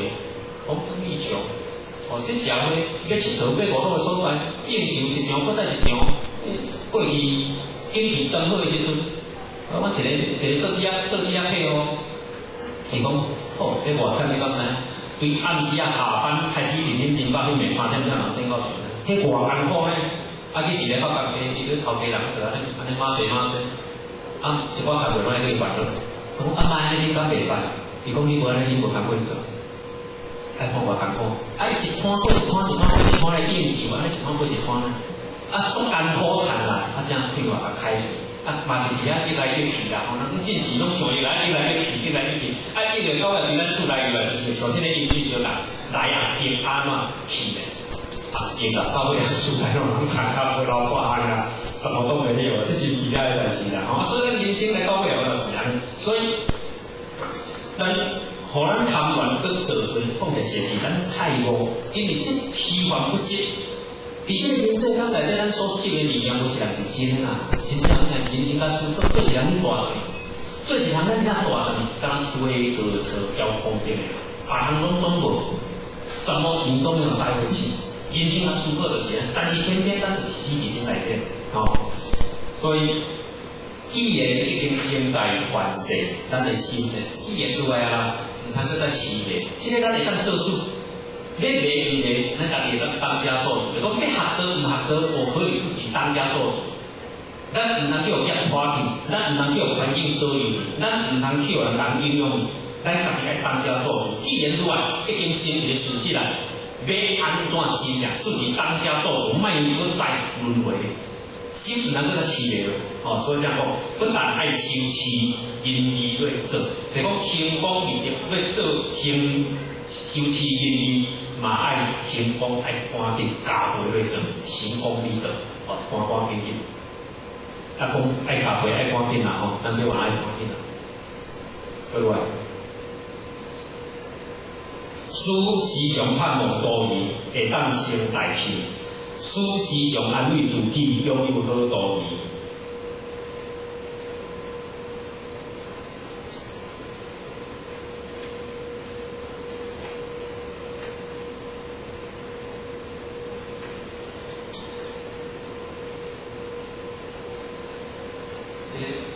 这有咱他一定吼，还叫这些多讲。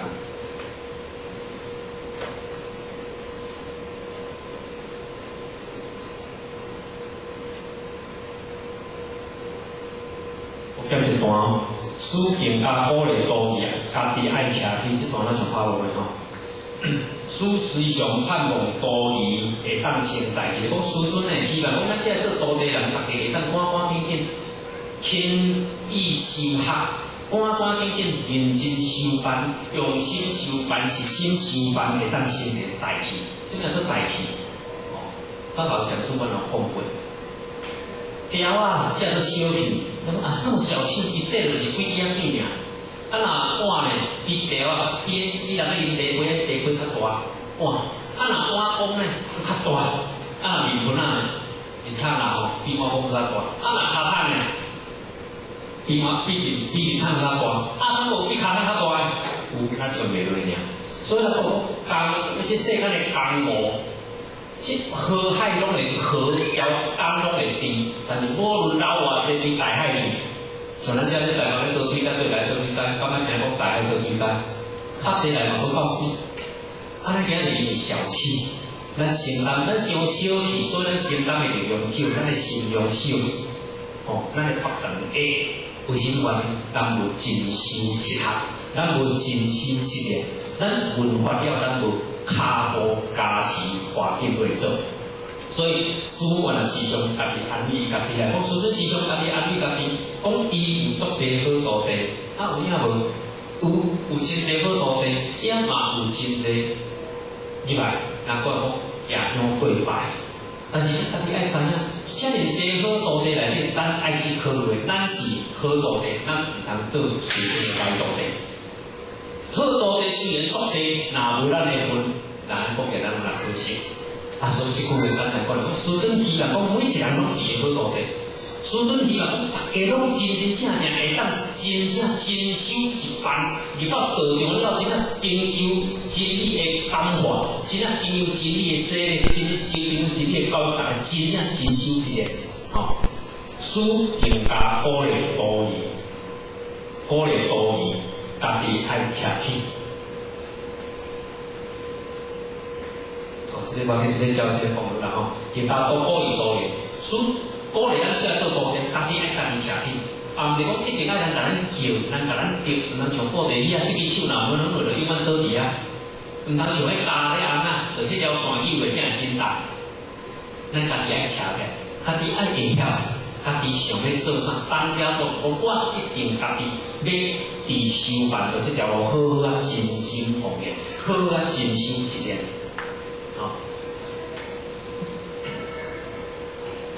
在世间遇到风雨，坚强无虚伪，这个才头前去读啦吼。在世间遇到打击、忧怨不得气力，道心爱心来保持，突破困难加限制，点出超越的地位，保持大志气。讲在世间的吼，这是在世间遇到风雨，坚强无虚伪。拄则这个风雨我也讲过。所以讲拄着考验了，咱的心足坚强的，袂感觉讲足理性。所以伫人世间内底，当然咱个人的过程，道场的过程，种种一切拢有伊的坎坷。真道一定爱真考，才奉献出伊真正的真心。读这囡仔来讲无经考试，咱讲我读偌悬，读偌高，偌读，迄无病。时阵若无经由考验，无经由风雨来考验，讲咱是偌好，无所无凭，是呢，咱。讲会讲，听会晓听，迄个讲师讲了好，无迄个讲师讲了安怎？讲师家己本身讲了安怎？讲咱拢会晓讲，但是真正当需要咱牺牲，需要咱奉献，需要咱付出，需要咱伫道场咱参会时阵，咱真正放会下面，咱真正有做诶无？所以这个考验来拢会，但是师尊甲咱讲，咱家己爱徛起来。自己要自己当家做主，家己徛起来。伫世间拄着风雨，咱爱坚强，无虚伪。袂感觉讲反正都无效啦，写作的安怎我唔爱啊，安怎样一个万言出来，袂安。在世间，在世事拄着打击，正常徛咧，像不倒翁相共，有言不倒，义徛得体认清净，做一个中流砥柱。做一个民间的模范，做一个世间的发展，来讲希望性命一点一点为天下后世的发展。道心、爱心来保持突破困难，兼这个限制。咱的道心需要道情7分，道心7分，爱心就是人情3分，合起拄啊10分圆满。道心交爱心，若讲我道心足强，我对道心拢无爱心，不对，人道心足强，拢唔对。道心7分。就讲用道情7分道理3分人情，那完全用人情也唔对。所以讲道心加爱心，保持来突破所有的困难，兼这个限制。有世间有足个困难，有足个限制在等。但是反正咱要安怎调配，这个困难免咱突破哦。所以讲，点出咱超凡的地位，每一个人地位拢富足，真正每一个人拢富足无上的地位，只不过是来甲扛起尔，保持咱的大志气。什么叫做大志气？我们志气要大，不要小。大志气，咱看伫世间，十天主九丈原，唔代表是个修行师；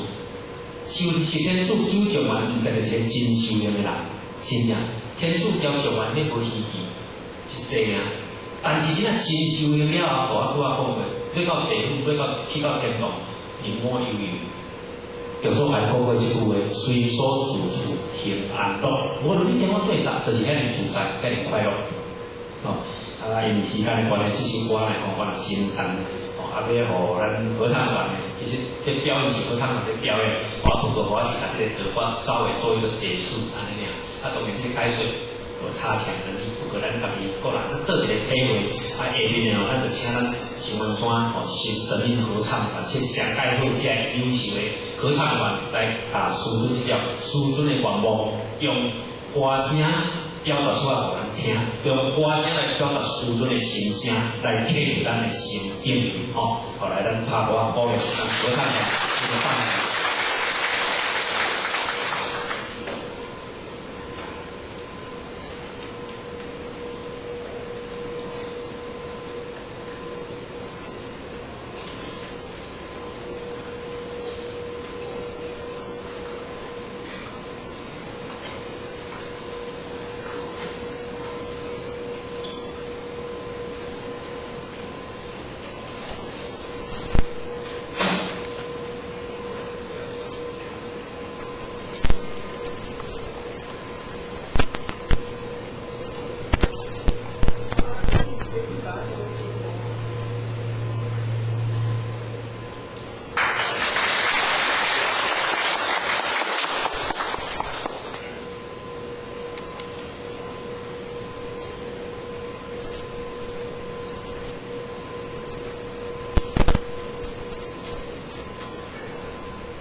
听，当声音好听尔，爱成功真正好听。师尊的语比听得较重要。师尊比较无法度唱歌互咱听，伊的唱歌大家去吉他会调，现在无咱大家知影，乌歌国歌用唱会出来，用念的无几个念出来。真正后来唱歌，大家拢会晓唱，但是若讲记讲来用唱，我用念无几个念袂头爆尾念袂出来。师尊伊爱咱，这个歌伊寄伫内底，事实是你咱了解迄个意，你要了解意。照着咱现刻的天候，要融入，互咱去了解讲师尊的意是安怎。咱这个意，咱若无法度去体会，这条歌在唱，人当作歌女的乐谱在唱，调相共嘛但是词无共，迄个曲相共，词无共。咱毋通一个唱咧到底词袂记，啊煞怎唱？歌女的乐谱足好听。咱来帮助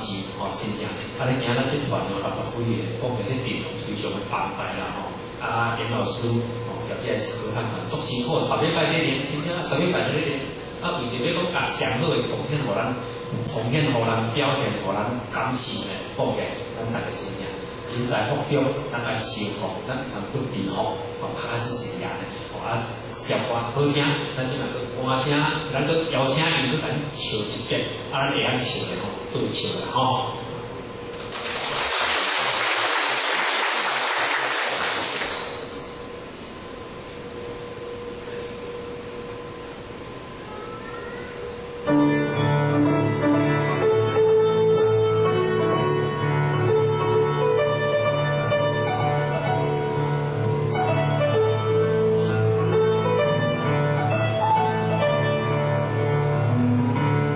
小美丽花。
我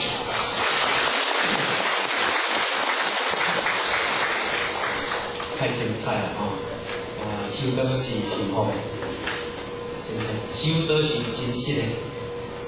收到嘛是真正咱人生唯一的路，处处艰苦啊！无咱世间几千条、几万条路拢行了了，拄啊嘛收这条路袂无难尔。这句话咱只要忘记，这是咱唯一的选择，唯一的选择，是上正确的选择。当然，不是讲安那是做出那种慢的意思啦，听好。啊，你讲人生先对对啦，较确实是安尼。所以这个时间呢，我来帮我到遮，咱下面的时间就是分组讨论，做先大开吼。我最后用中咱注意来对大家心光片段就无方便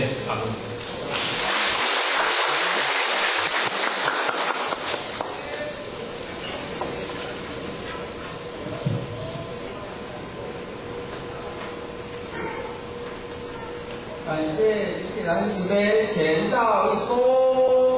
温到一公，感谢蓝慈悲。好蓝哥再一度咧，感谢咱今日慈悲来。咱嘛，咱的合唱团咧，来为咱唱那个夏里里咧，这个歌声所以咱嘛鼓励一下来。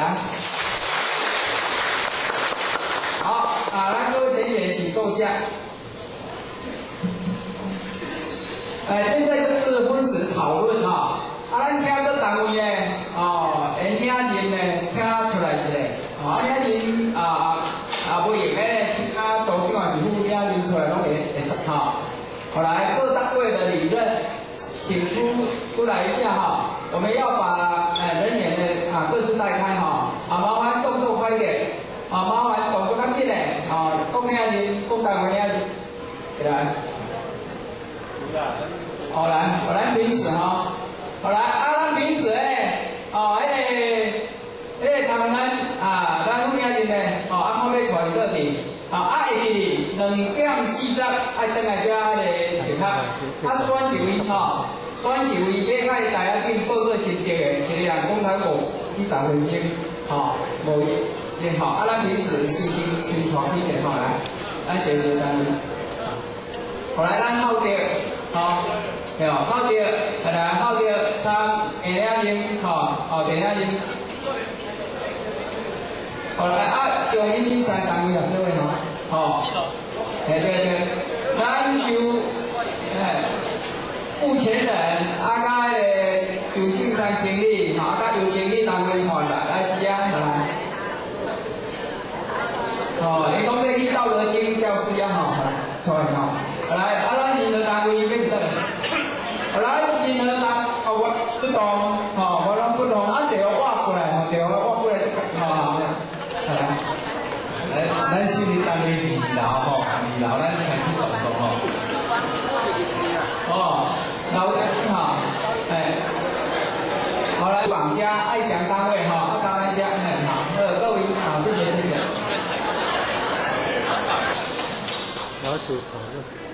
来，江老师来过来，请过来，这边这样才听得到不用怕哭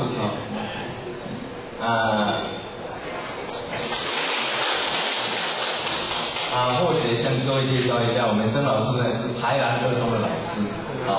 今天呢他早上呢很早就来服务那个挂号他歌曲班相信咱曾老师呢上了2节课之后呢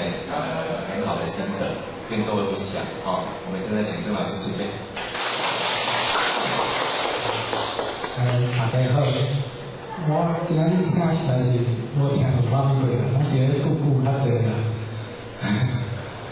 我有刚才听到就是讲咱今仔日来遮听到教师咧讲有一点我真好啦，就是讲会当将咱这个心内所本色来呈现出来现在这个本色来呈现出来咱心内就会谦会谦就知讲，最后咱就知讲，咱面对来，大家面对等，这是我今仔听的，因为我拢咧有负责的多谢大家。感谢曾老师慈悲凡走过必留下痕迹无论讲你今仔日来，你是拄久咧听，还是讲用足大的耳孔咧听，同款拢有功德，对你自身拢有成长来，咱继续呢，请坤道，我们坤道呢，请那个亚春准备了，不要紧来，来啦，来，掌声鼓励起来，来，亚春，是啊，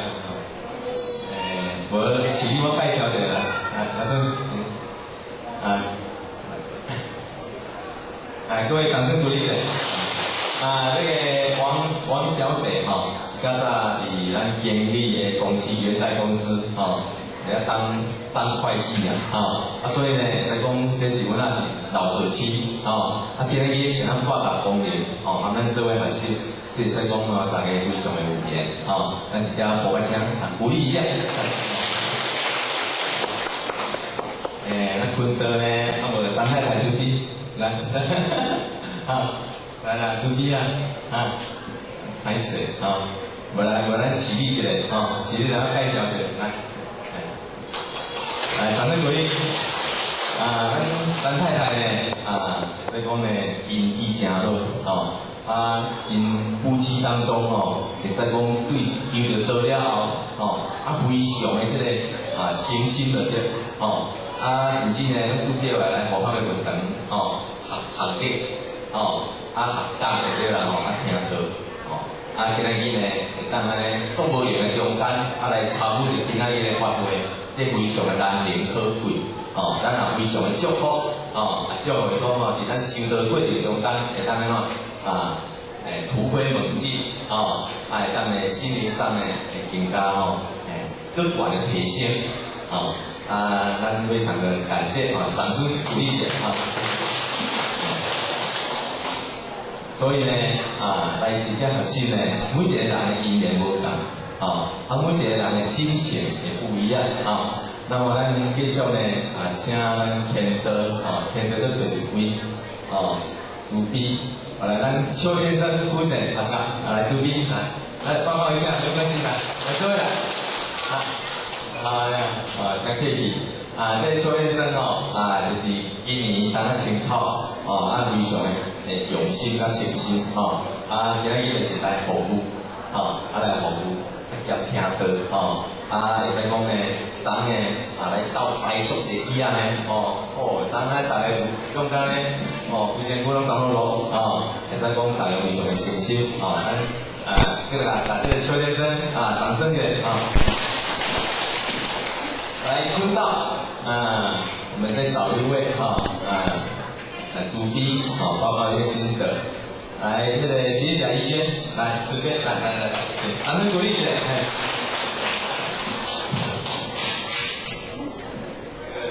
年轻有为没关系，副理任各位先生大家好，大家好。讲真的，上来拿这麦克风就不简单。今天听那个叶玉老师讲一堂课效法圣贤自勤修行然后有讲到那个愚公移山那个故事然后觉得老师平常我们在学校就有念到然后今天林老师这样讲，觉得他跟我们在学校听都是愚公的精神然后今天听到叶玉老师这样讲，其实愚公可以跟修道结合我们的心智要像愚公的心智一样然后那个不是说什么石头那么硬然后我们修道的心要跟石头一样坚定然后后学就报告到这里，谢谢。感谢主持人。谢谢谢谢宜轩这个简单讲就是著名学者宜轩，代表讲其他的所在要个就是宜轩的对啦那么现在咱就请麻豆宜轩来给咱报告掌声鼓励。来，这是种学习啦学当用学当用。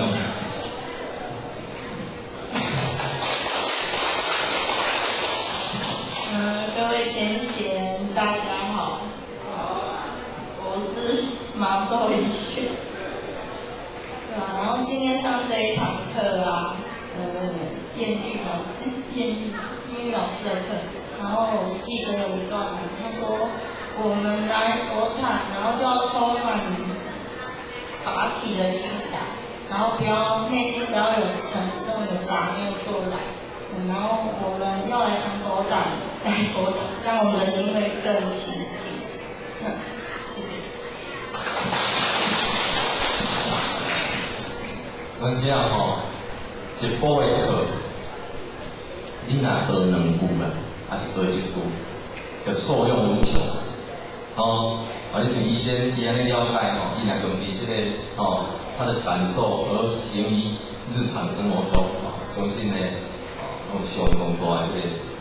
进步来，咱继续以时间短短来讲过一下来，咱见到一位，来，咱请这个前道后面有一位先生那个十坡州钓的公主来，咱掌声鼓励来，来，请。本来介绍一下这位是咱客家咱十坡组长的公主台北在服务这边呢就跟咱联合来参加咱今日的这个体会班咱而且呢非常的欢迎掌声来鼓励一下请坐，咱看到咱请后边后面高雄的那个大嫂的旁边那一位戴眼镜的那一位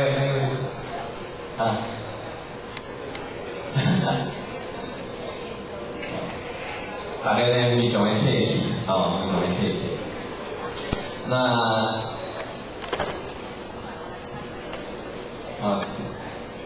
好来，咱请这个周元德来，公司部的来对，没关系来，我们来这里来介绍一下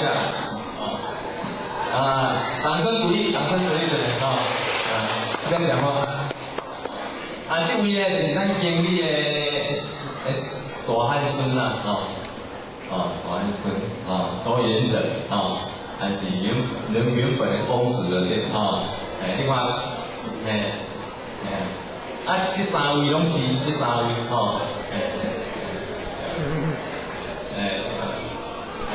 向后面敬礼一下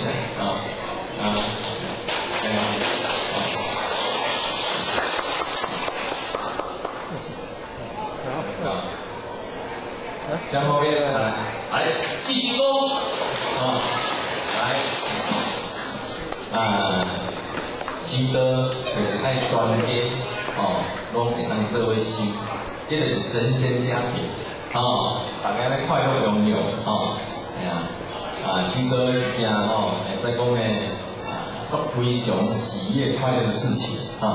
那咱因为时间要到要剩下5分钟那5分钟呢咱现在呢爱选一位起来报告来各位，咱的拄则经过报告迄位咱的意思爱做一位来代表咱任何单位起来报告，大家发表意见咱推荐配置袂啦，咱推荐人那个安尼个咱决定咱配置代表等等单位的话，掌声鼓励那么今日所以讲大家非常辛苦虽然呢，咱这个陆续讨论呢，当然是渐渐进入了这个课程的尾声那时间的关系那我们就互咱今日发起筹划。那以后咱拢会新年3呢拢有举办这个联合体会班，还是咱地方拢有举办这个联合体会班。希望讲咱各位呢，咱就再次把这个时间拢会当参与那么咱今日的分组讨论就到这来咱大家起立要回咱个人的这个位谢谢各位，谢谢。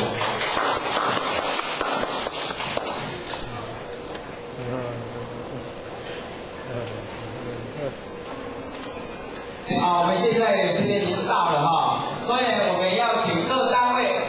由中小等到西提和平这样一顺序呢来上台报告请各位注意一下，等一下要报告心得的时候，5分钟至10分钟，我们要注意上台的礼仪。我们从这边也就是在座的左手边这边台阶上来，然后呢向5座3鞠躬，请示向我们目前的还是各位点燃4鞠躬，或者就不喊大众起立了因为几分钟就起立这样子很奇怪，所以你就分全到1鞠躬，分到1鞠躬，所以我们在做前显也要懂礼貌，要回礼这样就 OK， 然后上台呢就开始讲我们个人的一个心得我们现在呢就以热烈掌声邀请中天的康文豪前贤来为我们报告心得，也请校德单位吴雅慧呢做准备。康文豪，这开下面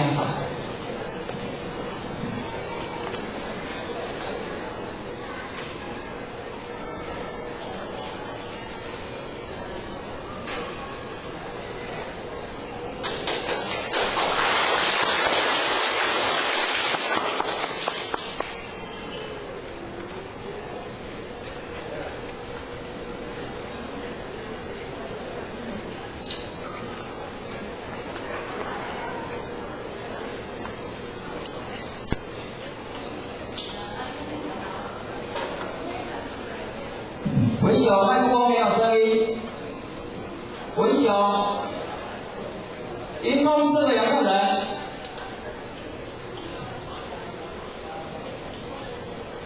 营空室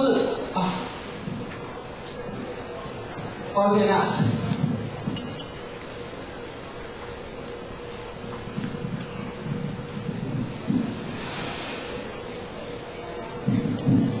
前人、副前人、各位点燃师以及各位前贤大德，大家午安。我是中心单位最年轻的一位，所以大家推选我上台报告一下心得。我叫潘文浩，今天或许有这个机会来参与这次国语启会班，或许感到非常感恩与感谢。今天能听到2位讲师所讲的道理，才感到人生的真谛，这是多么的殊胜！要怎么关照自己的本性？如同副前人讲的一句话，他说：“电灯被黑布盖住的话，就看不见光；如果把它掀起来，就看得见光。”含义就是我们大家都有受点传师指点，求得道。但是我们没有经常来佛堂的话，就像我们的内心佛堂没有常常打扫。堆积灰尘污垢，这些灰尘污垢就像外在的脾气毛病、贪嗔痴，像蒙蔽我们的内心，无法发出耀眼的光辉。我们要时常来佛堂，让讲师教我们打扫的方法。大家就可以回礼天了。希望大家互相鼓励，加油加油！感谢大家。